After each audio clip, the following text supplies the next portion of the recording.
जिला कलेक्टर महोदय से जो घटनाक्रम जो लसाड़ियावाड़ा हुआ उसको लेके हमारा डेलीगेशन हमारे आसपुर विधायक जी, बागीतोरा विधायक जी, दिग्विजय सिंह जी, साथी अन्य सभी जिलाध्यक्ष जी, हमारे संभागीय अध्यक्ष जी, सारा एक डेलीगेशन गया था।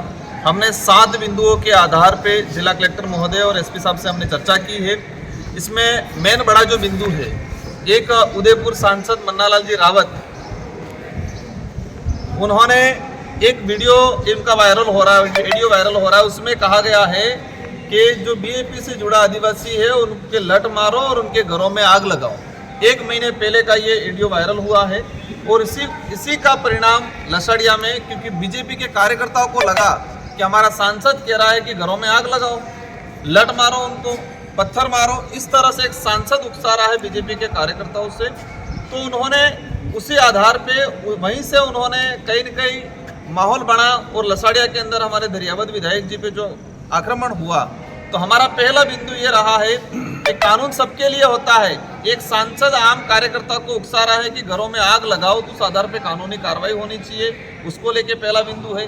सेकंड चीज, वहाँ पर लसाड़िया के अंदर कुछ कर्मचारी नेता बन के काम कर रहे हैं, भाजपा के कार्यकर्ता बन के, चमचे बन के काम कर रहे हैं। एक दिनेश मीणा करके कर्मचारी है, उस कर्मचारी को निलंबन करने की बात हुई है, लेकिन प्रशासन वर्तमान में लाचार बना हुआ है। प्रशासन लाचार बना हुआ है, उनको पता है कि हम ये कार्रवाई करेंगे तो हमारी कुर्सी चली जाएगी। हमने सारे एविडेंस दे दिए हैं, आज चर्चा की है। कलेक्टर साहब ने हालांकि आश्वस्त जरूर किया हमको जाते जाते कि मैं इस पर कार्रवाई कर लूँगा।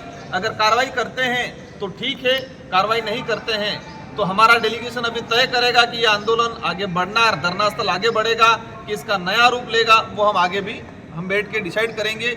लेकिन यहाँ पर जो स्थिति बनी हुई है, भाजपा ने अधिकारी कर्मचारियों को इतना डरा रखा है, धमका रखा है, और कुछ बात अलग है, कुछ चापलूसी कर रहे हैं वो अलग है, लेकिन लसाड़िया घटनाक्रम में जो कर्मचारी दोषी है उस पर किसी प्रकार का कानूनी कार्रवाई शिक्षा विभाग की तरफ से, कलेक्टर साहब की तरफ से अभी तक नहीं हुई है। 5 दिन होने आ गए हैं।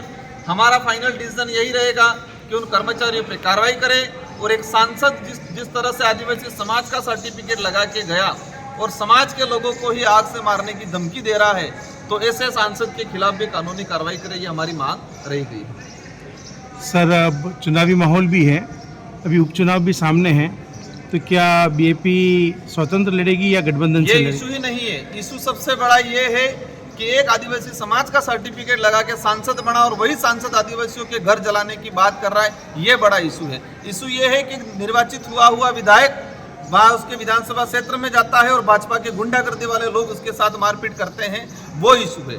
तो हमारा आज जो बड़ा इशू है, चुनाव का इशू ही नहीं है।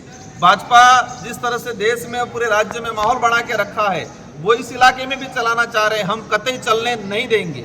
हम चाहेंगे संवैधानिक दृष्टि से शांतिपूर्वक तरीके से मामला निपट जाए, बाकी हमको जेल जाना पड़े उसके लिए भी तैयार है। ठीक सर, थैंक यू।